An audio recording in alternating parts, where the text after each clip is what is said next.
World economic forums मतलब WEF ने 2020 में एक आर्टिकल दिया था जिसमें लिखा था 85 मिलियन जॉब्स AI रिप्लेस करने वाला है। आज तक 1 करोड़ से ज्यादा डीप फेक बन चुके हैं और हजारों लोगों को गलत तरीके से रिप्रेजेंट किया गया है। इनफैक्ट बिल गेट्स का तो ये भी कहना है जिस दिन वो इतना ज्यादा इंटेलिजेंट बन जाएगा, इतना पावरफुल बन जाएगा कि खुद में खुद सोचने लगेगा, उस दिन हमें प्रॉब्लम होना चालू होगा। कोई भी चीजें जब न्यू इंट्रोड्यूस होती है तो हमेशा ये सवाल आता है कि यार ये अभिश्राप है या हमारे लिए वरदान है। AI कर देगा सबको बर्बाद, AI खा जाएगा आपकी नौकरी, AI बना देगा आपको बेरोजगार। ऐसी सैकड़ों वीडियो आपने YouTube पे देखी तो होगी, लेकिन AI के बारे में सुनते ही आपके मन में डर आता रहेगा। तो भाई ये वीडियो एंड तक जरूर देखना, क्योंकि ये वीडियो के अंदर मैं आपकी सोच और आपका डर ये दोनों को बदल देने वाला हूँ। दोस्तों, वर्ल्ड इकोनॉमिक फोरम्स मतलब WEF ने 2020 में एक आर्टिकल दिया था जिसमें लिखा था कि 2025 आते आते 85 मिलियन जॉब्स AI रिप्लेस करने वाला है। मैकेंजी ग्लोबल का कहना था कि 2030 आते आते 800 मिलियन जॉब्स रिप्लेस हो जाएगी AI के कारण। इनफैक्ट आज तक 1 करोड़ से ज्यादा डीप फेक बन चुके हैं और हजारों लोगों को गलत तरीके से रिप्रेजेंट किया गया है। ग्राफिक डिजाइनिंग, म्यूजिक क्रिएशन, ये सारी चीजें पहले जो करने में घंटों लगते थे वो मिनटों में हो रहे। मतलब एक आपने क्लिक किया और ग्राफिक डिजाइन रेडी हो गया, एक आपने क्लिक किया और पूरा का पूरा म्यूजिक तैयार हो गया। इसके बाद भी दुनिया में 2 तरीके के विचारधारा आपको मिलेगी। मतलब कुछ लोग ऐसे रहेंगे जो AI को लेके बहुत ही सपोर्टिव रहेंगे कि हाँ यार AI आकर हमारा काम अच्छा कर रहा है, इजी कर रहा है। तो कुछ लोग ऐसे कहेंगे कि यार अगेंस्ट में रहेंगे कि AI आने से यार खराबी चीजें होने वाली है। TCS के अमित बजाज का तो ये कहना है कि AI मोबाइल फोन और क्लाउड से ज्यादा तेजी से ग्रो होने वाला है और आम जनता की लाइफ में आने वाला है। इनफैक्ट बिल गेट्स का तो ये भी कहना है कि AI स्टार्टिंग में तो हमें हेल्प करेगा, बहुत ही अच्छा लगेगा कि हमारा काम जल्दी से कंप्लीट हो रहा है, लेकिन जिस दिन वो इतना ज्यादा इंटेलिजेंट बन जाएगा, इतना पावरफुल बन जाएगा कि खुद में खुद सोचने लगेगा, उस दिन हमें प्रॉब्लम होना चालू होगा। इवन इलॉन मस्क का तो ये वीडियो बहुत ही ज्यादा वायरल हुआ, आपने देखा ही होगा, जिसमें इलॉन मस्क ने बहुत ही बड़ा कंसर्न रेज कर दिया है AI को लेके। इनफैक्ट सैम ऑल्टमैन जो ChatGPT के फाउंडर हैं, उनका तो ये कहना है कि अभी AI को एक लेवल से ज्यादा एक्सपांड नहीं कर सकते जब तक उसकी लिमिट ना पता चले। पर AI की लिमिट है क्या? देखो, AI की लिमिट तो जिसने AI को बनाया है उसको भी नहीं पता है। इनफैक्ट AI के तो कुछ काम इतने ज्यादा रियलिस्टिक होते हैं कि हमें फर्क ही नहीं पता चलेगा कि कोई ओरिजिनल पिक्चर अगर मैं आपको दे दूं और अगर AI से प्रॉम्प्ट करके कोई इमेज दे दूं, दोनों में फर्क करना बहुत ही ज्यादा डिफिकल्ट हो जाएगा। तो ये क्वेश्चन हमेशा रेज होता है कि AI एक वरदान है या ये कभी श्राप है। मैं आपको एक एनालॉजी बताता हूं और ये एनालॉजी सुनने के बाद आपके आंख कान दोनों एकदम खुल जाएंगे। आप एक चीज देखो, मार्केट में कोई भी चीज जब न्यू इंट्रोड्यूस होती है तो हमेशा ये सवाल आता है कि यार ये अभिश्राप है या हमारे लिए वरदान है। आज से सालों पहले जब टेक्नोलॉजी इंट्रोड्यूस हुई, आज भी हजारों डिबेट्स चल रहे हैं कि टेक्नोलॉजी अब बून और बेन, मतलब आज भी लोग कंफ्यूज है कि टेक्नोलॉजी आने से अच्छा हुआ या बुरा हुआ है। तो सेम वे AI में भी एक जब टेक्नोलॉजी आती है तो लोग 2 हिस्सों में डिवाइड में हो जाते हैं। कुछ लोग ऐसे रहते हैं जो उसके समर्थन में रहेंगे कि हाँ भाई अच्छा हो रहा है, कुछ लोग रहेंगे जो ऑपोजिशन में होते हैं। सेम वे आपने मोबाइल में भी देखा रहेगा, जब ये मोबाइल फोन इंट्रोड्यूस हुए तो आज भी कुछ लोग मोबाइल को गलत मान रहे कि नहीं यार मोबाइल पे टाइम पास ज्यादा हो रहा है, मोबाइल पे ये हो रहा है वो हो रहा है, और कुछ लोग हैं जो मोबाइल फोन को यूज कर रहे हैं और अच्छा काम कर रहे हैं। मतलब इसमें भी 2 हिस्सों में लोग बटे हुए, कुछ लोगों को पसंद है, कुछ लोगों को नहीं पसंद है। लेकिन मजे की बात तो ये है कि यूज तो ये दोनों ही लोग कर रहे हैं, भले पसंद हो या ना हो।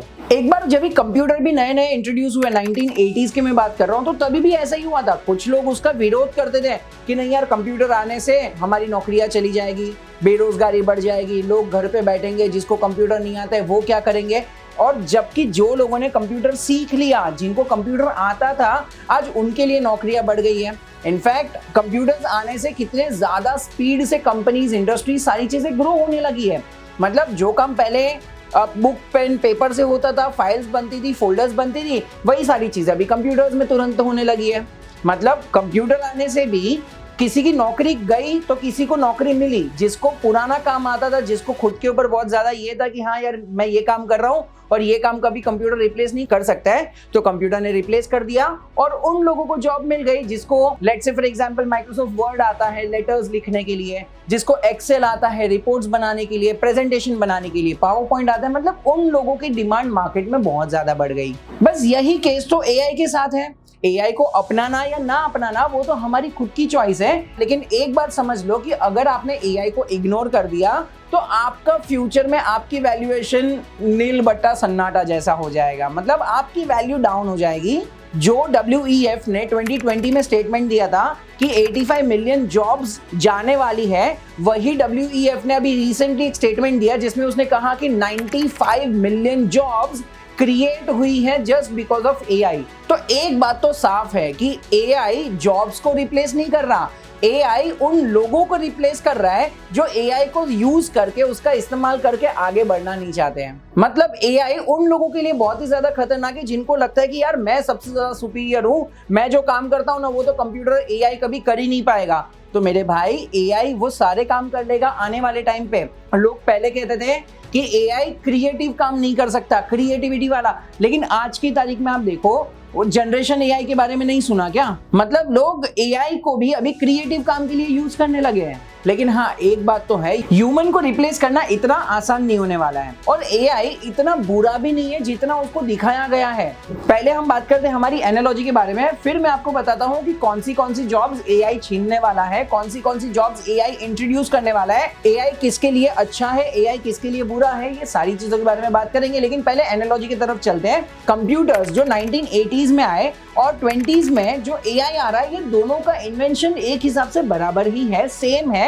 सिर्फ फर्क तो इतना है कि कंप्यूटर्स आम लोगों की लाइफ में बहुत धीमी गति से कॉमन होने लगा, इसलिए लोग उसको अच्छे से समझ पाए। और एआई इतना रैपिडली ग्रो हो रहा है, ये रैपिड ग्रोथ ही कहीं ना कहीं लोगों को चिंता दे रही है, क्योंकि लोगों में एक विश्वास होता है ना कि जो चीज तेजी से ग्रो हो रही है वो या तो बहुत ही जल्दी खत्म हो जाएगी, डूब जाएगी, या तो वो पूरी दुनिया में छा जाएगी। और एआई के मामले में तो दूसरे केस के साथ ज्यादातर लोग सहमत हैं, क्योंकि आम लाइफ में, डेली लाइफ में भी एआई कितना ज्यादा यूज होता है। मतलब अगर मुझे किसी के साथ बात करनी है, कॉल लगाना है, तो मुझे सीरी की याद आती है, मुझे कोई गाना सुनना है तो मुझे सीरी की याद आती है। आम लाइफ में, डे टू डे लाइफ में एआई कितनी तेजी से आते जा रहा है और कहीं ना कहीं ये इतने अच्छे से हमें समझ पाना, इतना अच्छे से उसको रिस्पॉन्स करना, यही एक चीज है जिससे ज्यादातर कॉमन लोग उससे कनेक्ट कर पा रहे हैं। एआई इतने आराम से इन सारी चीजों को समझ पा रहा है और इतना अच्छे से रिस्पॉन्स दे पा रहा है जैसा हमें चाहिए।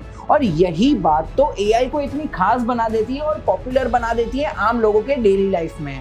आज के टाइम पे हर कोई कहीं ना कहीं अकेला है और ऐसे टाइम पे अगर व्हाट्सएप पे ये मेटा एआई आ जाए या स्नैपचैट पे MY AI आ जाए, मतलब चैटिंग ऐप पर भी एआई आने से होता क्या है कि हमारे पास कोई एक ऐसा कंपेनियन आ जाता है जिसे हम जो भी चाहे जब चाहे पूछ सकते हैं, बात कर सकते हैं। किसी भी चीज के बारे में अगर इंफॉर्मेशन चाहिए तो उसके साथ हम बात कर सकते हैं। इससे होता क्या है कि हर छोटे काम में हमें एआई की मदद लेने की आदत पड़ जाती है। ये आदत भले अच्छी हो या बुरी हो, लेकिन ये आदत कहीं ना कहीं टेक्नोलॉजी पे डिपेंड रहने की आदत कहीं ना कहीं गलत हो जाती है। इतने सारे हेल्थ मॉनिटरिंग एप्स आज की तारीख में अवेलेबल है जो एआई का यूज कर रहे हैं, जो आपके डे टू डे लाइफ को प्रोग्रेस कर रहे हैं। इवन एंटरटेनमेंट में भी एआई कितना ज्यादा यूज हो रहा है।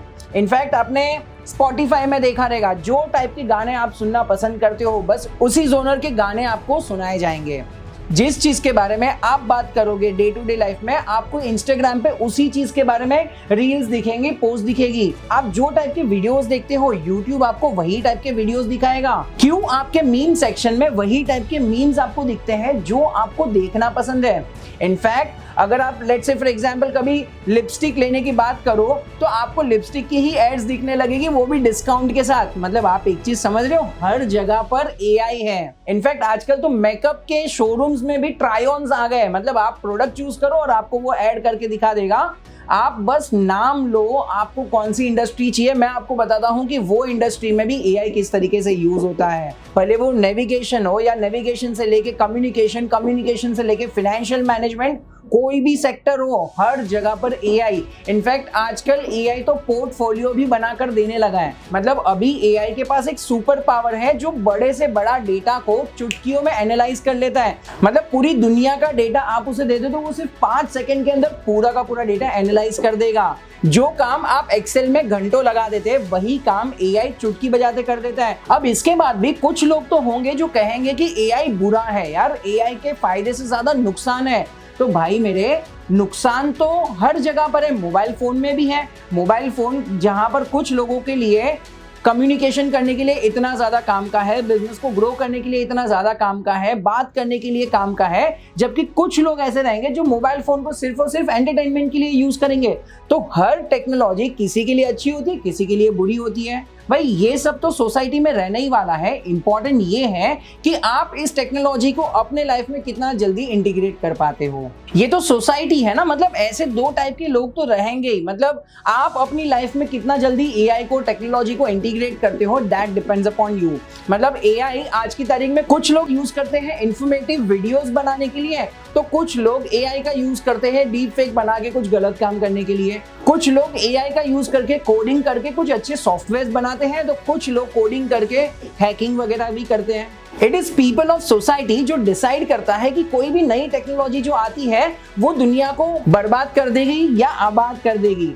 अगर आपको ये वीडियो पसंद आई तो लाइक जरूर करना, और मिलते हैं अगले वीडियो में कोई और इंफॉर्मेटिव टॉपिक के साथ। तब तक के लिए जय हिंद, जय भारत।